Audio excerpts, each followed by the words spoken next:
Hello and welcome to Simuldub Saints, your guide to seasonal anime dubs. I'm your host, LaserKid, and with me as always is my trusty co-host. Hello, I am Archangel, lover of cat girls. You've been listening to our theme song, Wherever I Go, from friend of the podcast, Ampren. Please check out their awesome music, link in the description. And this episode of the Simuldub Saints is proudly sponsored by Hatsukoi First Love.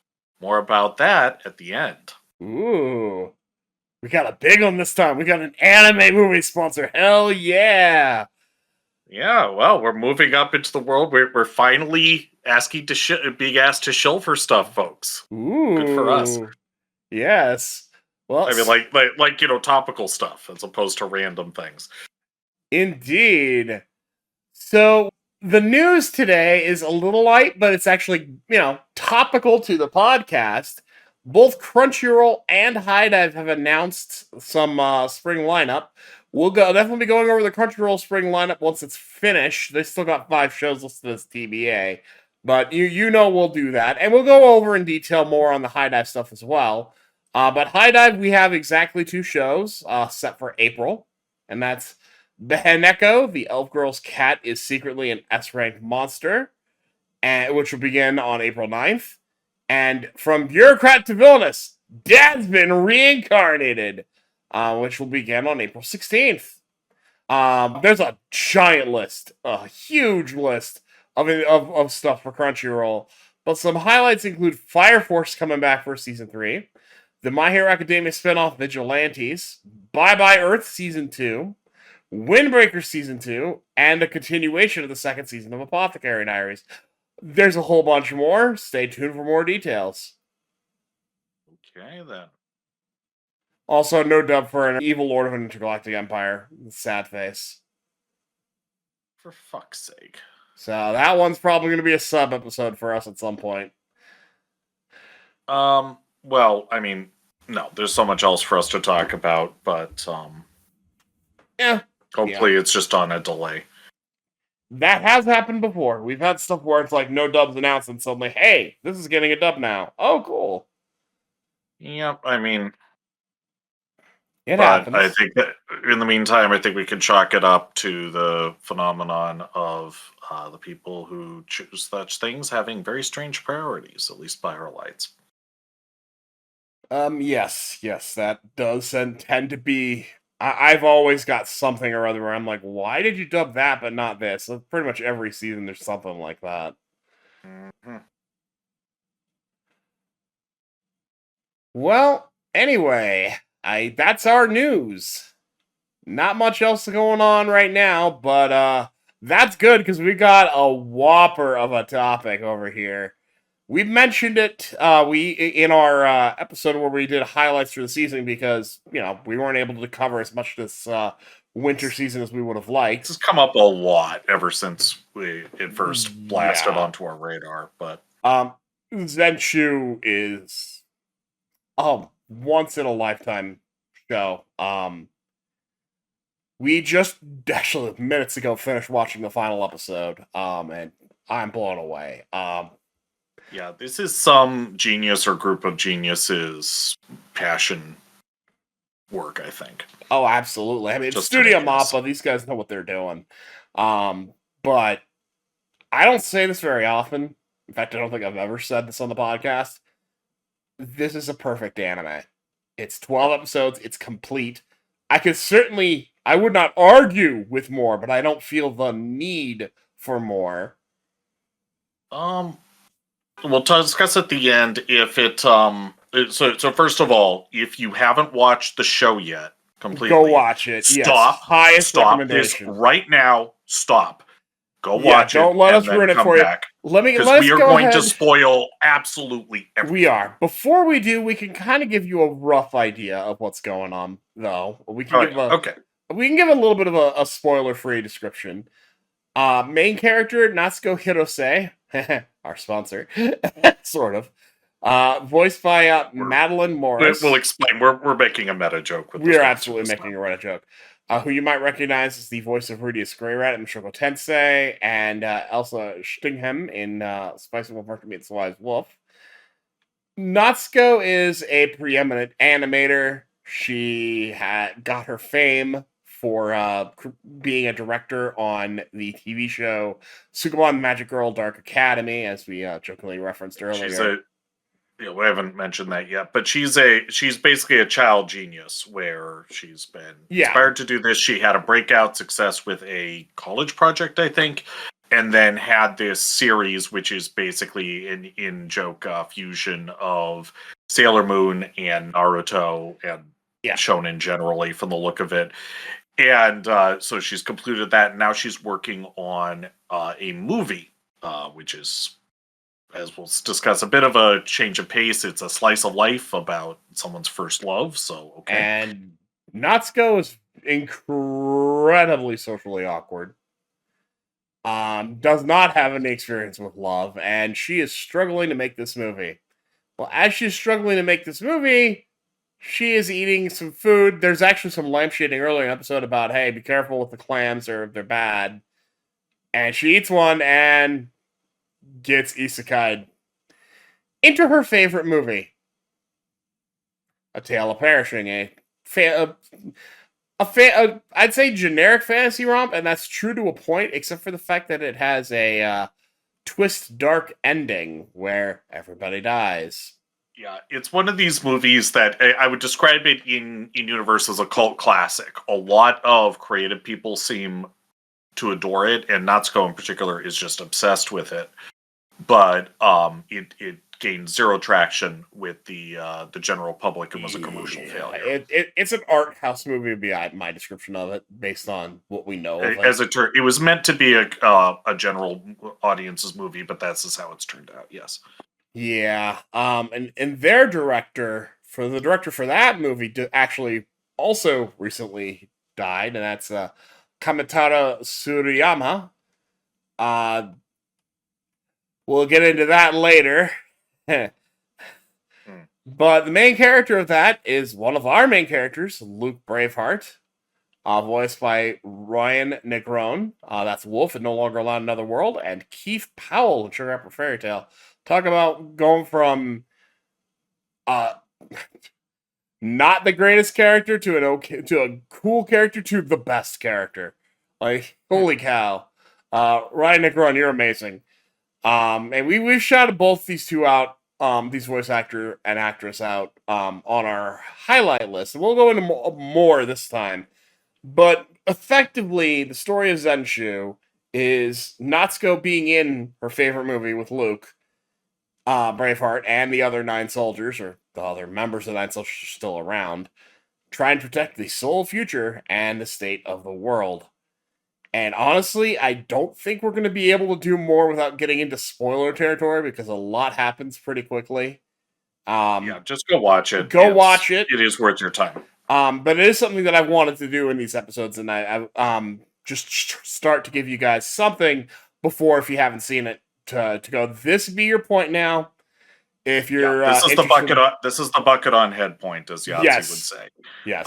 And continue to the very end. So save yourself the bucket and just go watch Zenshu. Seriously, I unequivocally recommend it to basically everyone. Mm-hmm. Okay, if you're still with us, you're down for the spoiler cast.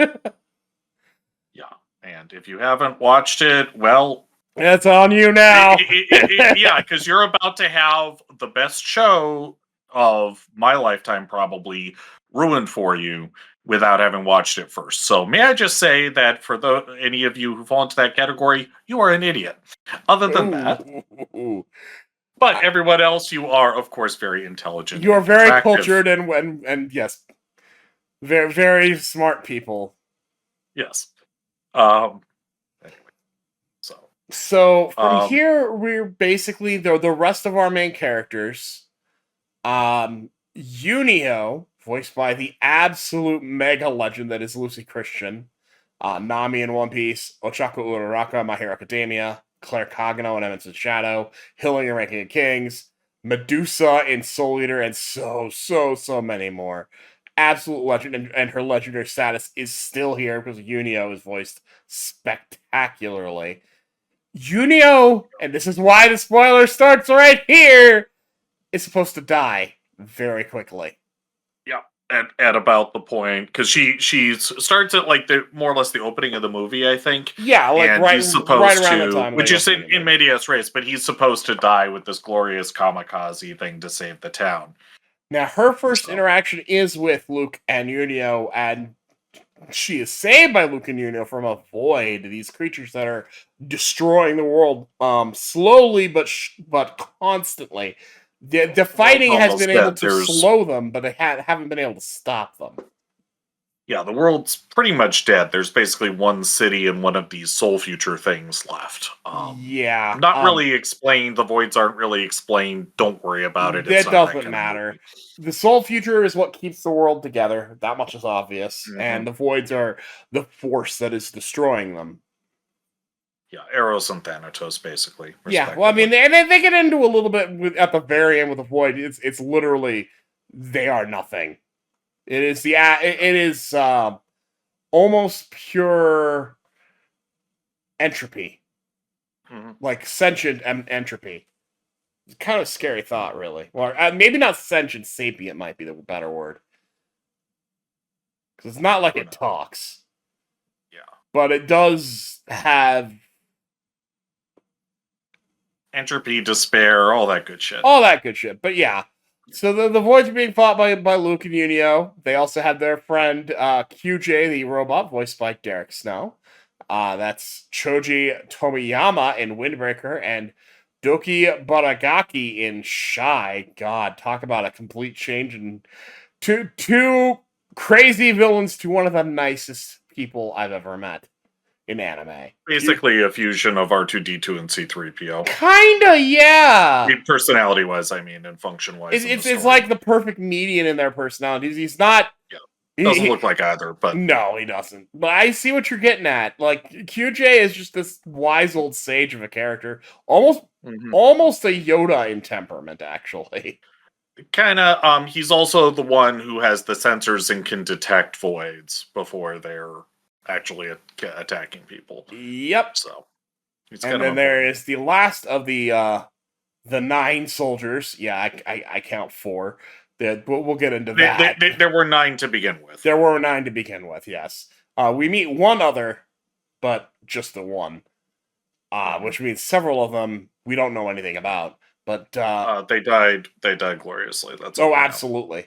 Memeln, voiced by Alexis Tipton, that's Mei Hatsume in My Hero Academia, and Reiko Natsume in Natsume's Book of Friends. Memeln is an elf, and she is fighting with alongside the 9 soldiers to stop the voids. Way more about her in a little bit, because she's something. She's actually probably one of my favorite examples of the effects of the story of Zenshu on the story of the Tale of Perishing, and that's just the point. When Natsuko first gets there, she recognizes Luke, Braveheart, and Yunio, and first she thinks it's like cosplayers and everything, and all of the I don't realize of an isekai fun for a minute, but eventually she does realize it, sees that they're having the party right before the voids will attack where Yunio is going to lose his life. And she's just like, no. Losing Yunio destroys Luke Braveheart. Let's not do that. So she tries to warn them about the void attack. And QJ, being the scanner, scans and detects no voids because they're not attacking yet. And they all kind of have a laugh at Natsuko's expense. To be fair, Natsuko is... They call her a little gremlin. She's not a... Yeah, she is very much a gremlin. She is antisocial. I mean, this goes in real life as well. She's not nice. She has a major problem in that she tries to do everything herself because rather than work with people, rather than work with other people and help them and so forth, she thinks it's quicker to do it myself. And she's on the verge of a nervous breakdown, actually. She's overworking herself to heck. Absolutely. She is... I'm just going to say this right now, because otherwise we're going to get canceled for me saying this. We are both autistic, and I think there might be a little bit of the autism in there. Oh, yeah. But, very, very much so. But it's, it's worse than you think because she's, nearly due with the preliminary storyboards for this upcoming thing, and she's got nothing. Yeah, and so that comes down to like she's in that panic space. She's in that panic space where everything's about to come crashing down. Right, on you. but when she ends up in the Tale of Perishing, meeting Luke and Yunio, and even later with QJ at the party, she is just absolutely not considerate of anyone else. Little gremlin, it's the perfect description of her at the beginning of Zenshu. She's got the hair in front of her like she's some kind of like it's like they don't even realize she's human at first. At first, it looks like it's Cousin It from the Addams Family, or that girl from what is it, the Ring. Okay. Well, take your pick, whichever reference actually fits your mind better. I don't know what part of the audience knows which, but both are a fit.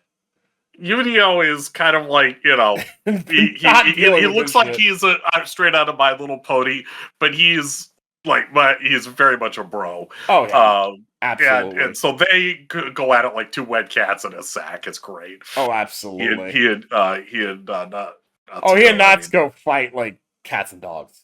Yeah. Which gets real interesting later on. But to prove her point, though, the Voids do attack. And it is desperate fight, and Yunio is going to do the thing that gets him killed. And Natsuko does not like this, and she is told from a mysterious voice coming from, oh, what's this? Her peg bar that holds her drawing is with her, and is glowing and talking to her. Voiced by Celeste Perez, Alicia Williams in All Become a Villainess Who Goes Down in History, and Sei Takanashi in Saint Magic Powers Omnipotent. The peg bar tells her to draw a new fate. Whatever the hell that means. And she is magically put into her desk. Her animation desk appears in the Tale of Perishing with her, and she can draw, and she can animate. At warp speed. And in the process is able to create something that can stop the attacks. And the things she draws are so... At one point, she draws a freaking Gundam. Mm-hmm. She draws Gundam, she draws like a wrestling guy. There's all kinds of cool things she draws to help save the day. In this case, she helps save the day so that Yunio doesn't have to sacrifice himself to save the day. Saving Yunio, saving everyone, and then promptly passing out for 3 days. Right, because it turns out she could work at warp speed, but then all the fatigue of what it would take to do that normally catches up with her. And so, it would have taken her 3 days of sleepless work to do that. So, so basically the she power has takes to a toll recover. On her. She can do it at warp speed, but she then has to rest for the time it would have taken her. Exactly. So, which I think that's a really cool idea. We've given it a superpower, but it has the cost. Right. No, and it's not exacting any more cost than that. I'd say that's a bargain. Oh, absolutely. It actually is a very reasonable superpower. It's like, okay, you can front load this. Well, and it does have a cost because if she was animating it at normal speed, she'd be conscious the whole time. Right. So you can do it all in short bursts, and then you're out for the time, so you lose your consciousness, but that's not a huge price to pay for the benefit it gives of, saving the freaking world over and over and over. And throughout this, the bonds between her and the other characters grow. She and Luke slowly, beautifully form a romance. He keeps caring for her. She wakes up. He cooks for her. She loves his food. She freezes and goes, "Is that anime food? I gotta eat that!" One of my favorite lines. Well, I mean, to be fair, yes, I would eat anime food too. Oh God, yes. And I'd probably make the same comment. To be honest here. But she's got a slow impact on all of these characters. Luke, she and Luke have a slow romance. she and Yunio start off as cats and dogs, but there's a begrudging respect that happens between them. Her and QJ, you have this almost like really trusting friendship to the point where QJ is the first one she tells the whole story of the Tale of Perishing, because Tale of Perishing does not have a happy end. At the end, everyone Luke cares about dies. He gives in to his despair, destroys the last soul feature, and becomes the ultimate void. This is the end of the Tale of Perishing. But, as he points out to her, you've changed so much, there's no way that's how this story ends. But, of course, it ain't that easy.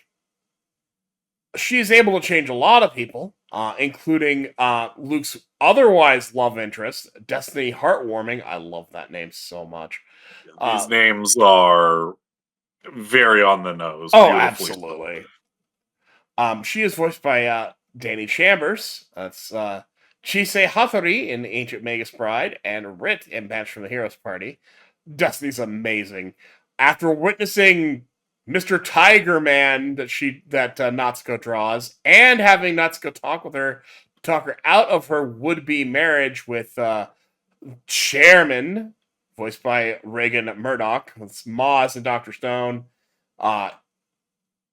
Earhart Hawk in St. Magic's Powers Omnipotent. He's kind of a bit character outside of his connection to her. He's in TLDR. He's a creep. He's a creeper.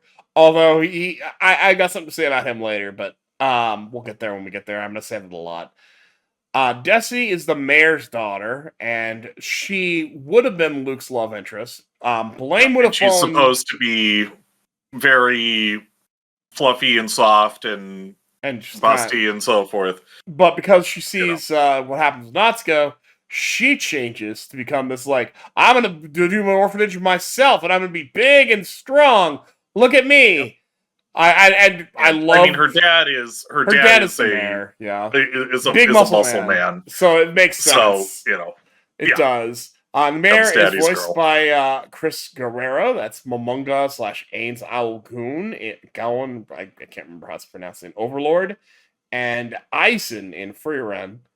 The mayor doesn't have a huge role either, but, might as well mention him. So, all of these changes occur, but I think the person who's changed the most is actually Memeln. Because Memeln is actually a part of the Voids.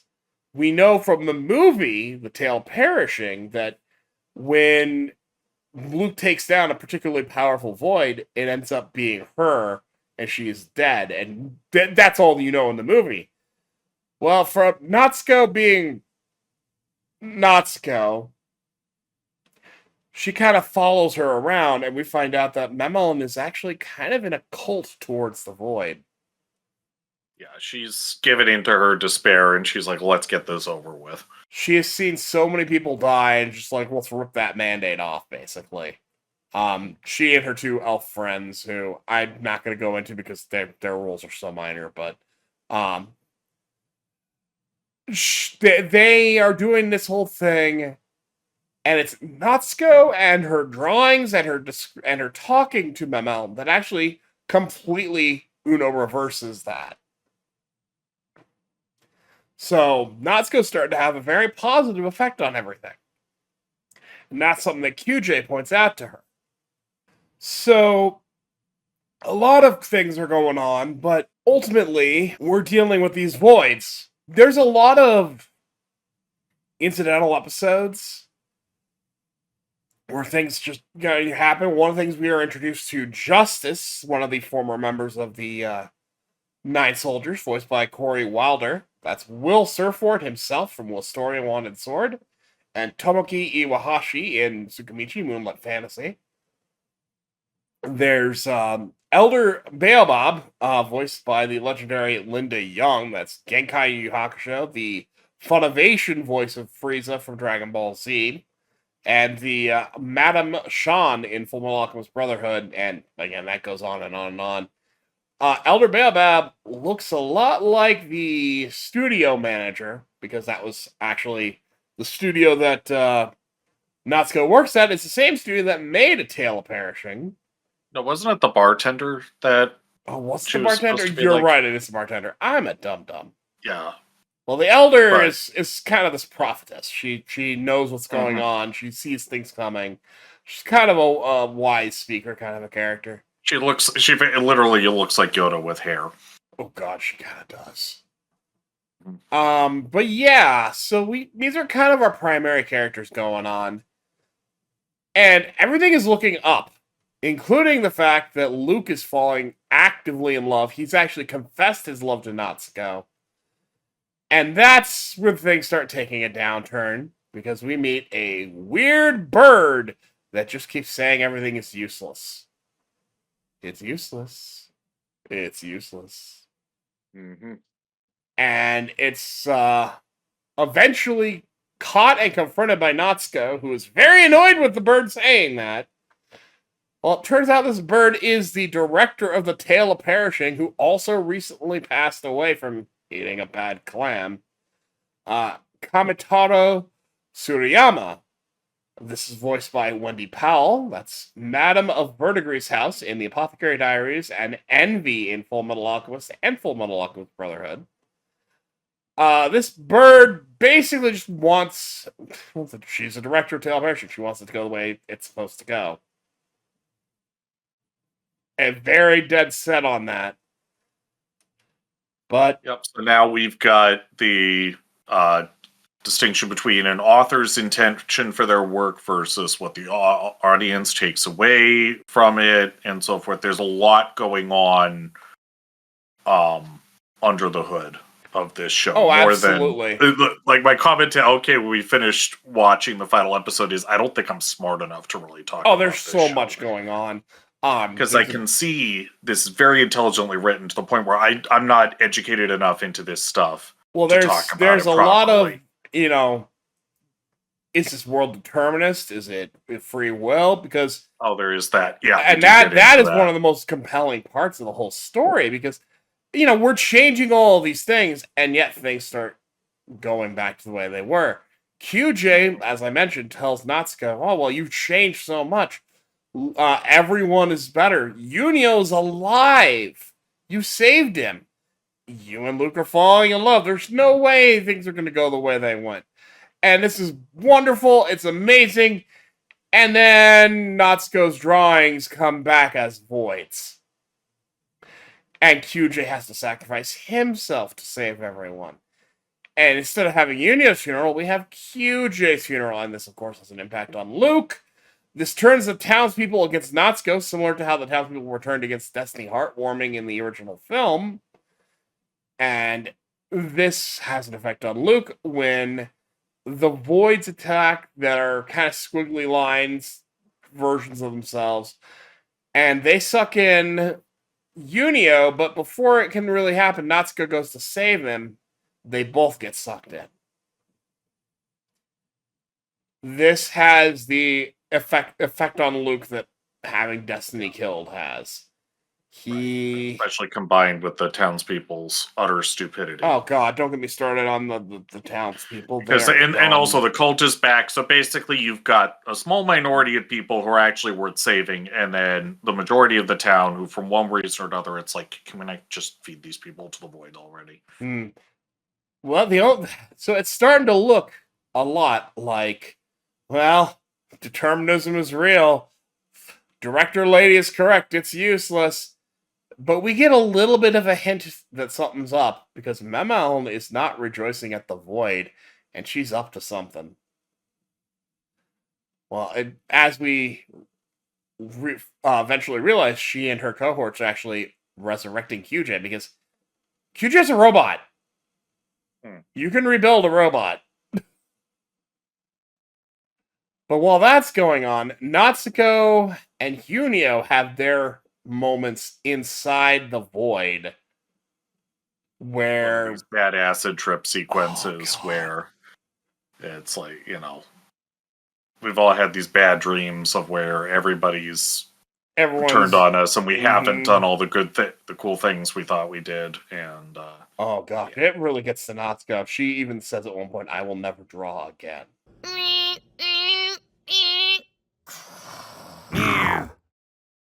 I want to die. Yeah. Because she can't tell that it's a, it's it takes inside the void. It literally takes Yunio going to her to save her, and Yunio's all like, "Yeah, look, I don't like you, but Luke loves you. He needs you. Let's go." What a bro! Yeah. Oh man, sure enough, they push their way out, and it takes Mem-El to notice to pull them back out. Lucas Dawn, Ultimate Void, the soul future is gone. All hope seems lost. Everything is getting disintegrated. We see lots of the characters we've come to love get destroyed. Justice is killed. Destiny is killed. Even Mem-El is killed. Yunio is killed. And Natsuko herself. Eventually, because we'll get to that, because one other realization Natsuko comes to in the middle of this sequence. Oh, yes, I'm jumping ahead. Of just how formative A Tale of Perishing was upon her as a person and an artist. That was something she came to realize. In particular, she fell in love with Luke as a little girl, and she hasn't fallen out. Yep. So, and this comes to a point when she's, while I'm mentioning these people are dying, they're just back. There is fighting back going on, specifically from Natsuko, who has to think of something that can defeat the Ultimate Void, but it's got to be something she already knows how to draw really well, and I'm so happy I called it. It's literally Luke Braveheart. Yep. Who she draws over and over and over and over and over. This is something that Justice points out to the kids that he and Destiny are with. They're never going to give up. They're going to keep fighting. They keep standing up. So if they can keep standing up and keep fighting, we can keep having hope for a better tomorrow. And this fight goes to literally the last damn second. Natsuko is swallowed by the void, but she's still trying to draw. And that's when QJ shows up and gives her the light she needs to finish that drawing as she is starting to fade away. And she does. And that drawing is, and her screaming, "Luke Braveheart, I love you," is what defeats the Ultimate Void, bringing Luke Braveheart back, bringing Natsuko back, and then bringing literally everything and everyone back, including all of the other soul features. There are no more voids. Yeah. The world stuff has that we never actually saw in the movie. No, the movie ended with everything being destroyed. We got beyond the movie. We get a funny laugh to me line from the director lady going, happy endings make bad endings. Happy endings are not necessarily good endings, which I would agree. But she's just salty. She's just salty about what she sees as bad fan fiction. Yes, I would agree that not every happy ending is a good ending, but in this case, come on, lady. Well, again, we have to respect the author's right of intention is the thing. I would agree. On the other hand, But Natsuko points out in the middle of all of this, Natsuko loves The Tale of Perishing, and that includes its ending. But this isn't The Tale of Perishing. These are real people in a real world. They deserve better. Yeah. And that's something the director I'm sure has been some sort of meta commentary about creators versus fans and all of this and fan fiction, and I'm not smart enough to unpack it, but I'm sure. No, but I think the fact that we're dealing with what is in its conceit a real world, it definitely has a point on that. So if anybody does have insight or education in this sort of stuff and can unpack this, please let us know down in the comments, or just point us to if there's anybody else who's actually done some better commentary than at least what I can do. I'd love to read it or see it.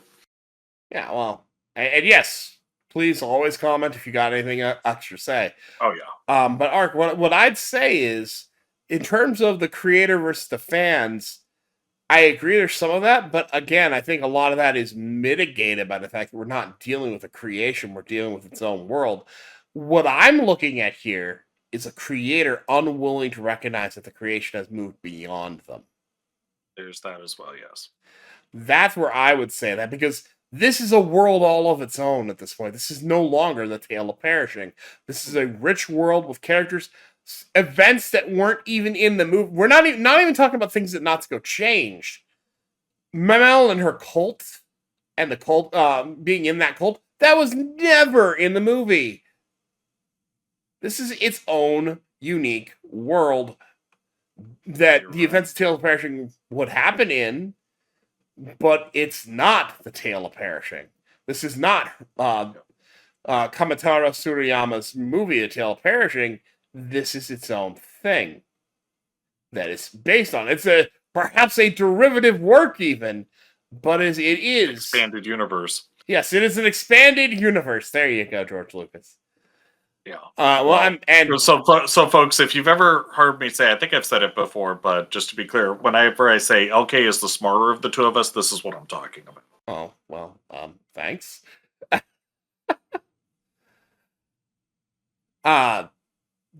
This is the sort of thing I see in Zenshu, is that you have this whole world itself, but it's not, you can also just take it literally. She can't get out of her own head. This director cannot escape that this is a real world. To her, this is just the movie. Cannot accept the reality in front of her, and we all know people who can't do that. Oh, sure. The other thing that strikes me in this ending, and it actually brought me to tears, just before Luke is brought back, it looks like everything's awful. The heroes lose. Everything is falling apart, but all of their efforts were not in vain. At the last second, everything turns around and everything comes back. And I'm not going to get too real-worldy on all y'all, but I think we all can feel that the world's kind of a mess right now. And something like this, personally, gives me a lot of hope that it's not all over yet. Mm-hmm. So, there's a lot here to unpack. There's a lot here to feel. There's a lot to learn. God, Zenshu is an absolute masterpiece. This is the best thing I have seen in a long time. I've mentioned things like that. I've said that before. I've said things like that about Freerin, about Apothecary Diaries, about Dawn to Dawn. And this is definitely up there with all of them. But I think this one's going to live with me for a very long time. Okay. We should probably finish off by explaining that after, in this happily ever after, Natsuko realizes that she isn't in fact dead. That she does need to go back to reality now, but she has a soulful scene with Luke, and Luke promises he's going to come to reality and find her. Yep. Which is really cute and adorable. And Natsuko goes back to her world, finishes her movie with a new look on how she does things, working with people much better. The movie is done really well. And before we can excuse the idea of haha, Luke's gonna find her, sure, the show ends with her pegboard as her hairpin glowing. Well, there's that, and she's just left the studio for the day. She's heading home, and she's got a Luke plushie on her backpack and stuff. And she sees out of the corner of her eye what looks like Luke and Memel walking down the street, and that's where it ends. I didn't catch that. I'm glad you did. I didn't see that. No, I didn't notice that. I even said, I was being a wise ass. I said, those are totally just cosplayers. Totally. Oh my god. Okay, I didn't catch that. What did you think I meant? I didn't hear you say that. Yeah, go rewatch I'm going to absolutely rewatch that scene thing. Now. So they didn't see her or anything. They were walking the other way, and it ends with her turning to look over her shoulder like, wait, what? And that's where it ends. Yes, which but is again, perfect. With her headboard, with a little thing glowing. Yeah, well, that's the thing with the glowing. So that's but they found. I guess they did find her.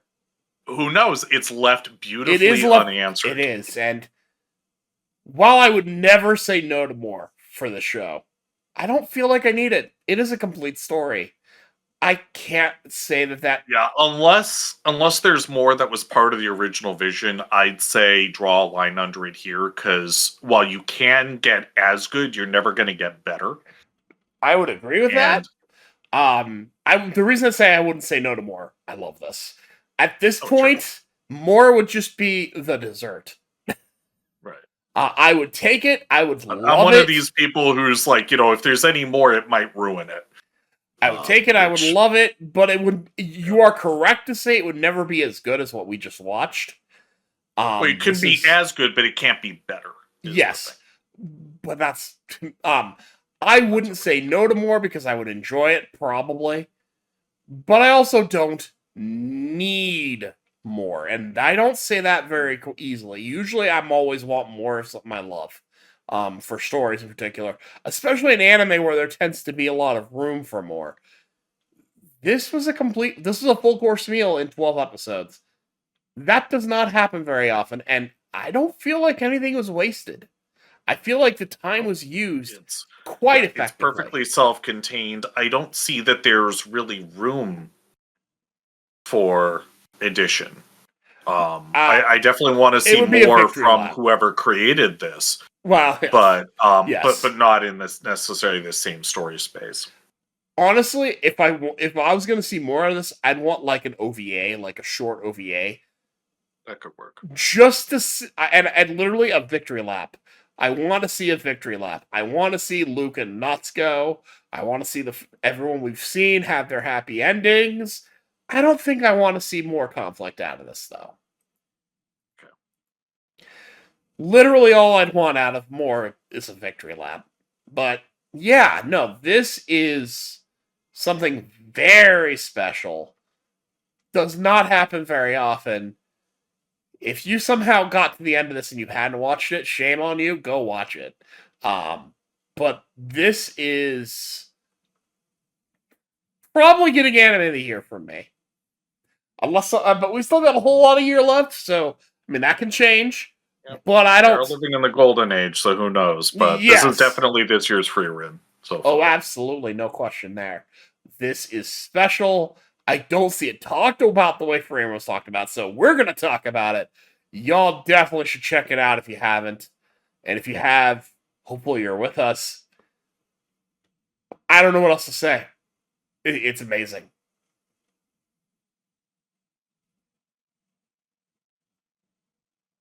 Yep. So, partly because we didn't have any other ideas, and partly because we were just our heads were full of this after watching the 12th episode. We watched the last episode minutes before recording this. Yeah, because we knew the dub was going to come out, so it's like, you know what, let's just finish it off before talking about it. And I'm glad we did, because as much as I loved it before the final episode, that final episode would be a perfect end cap. Yep. All right. And so again, being very meta here, this episode of the Simuldub Saints is sponsored by the upcoming movie Hatsukoi First Love.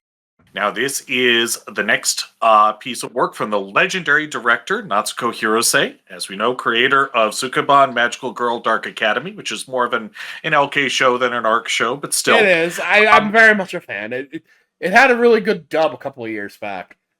It did. And this legendarily talented and legendarily reclusive genius is almost ready to unleash her next work upon the world, and we are here for it.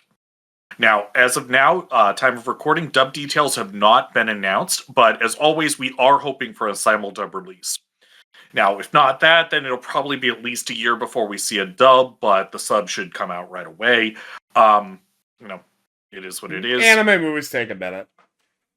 Yeah, so this new movie is not any sort of shonen work, actually. It's a rather dramatic pivot to a slice-of-life drama about a young woman's first experience with love, which is very much a change of pace, but we have every confidence in Hirose-sama to deliver her magic once again. Oh yes, Hirose-sama, give us that beautiful animation and great storytelling.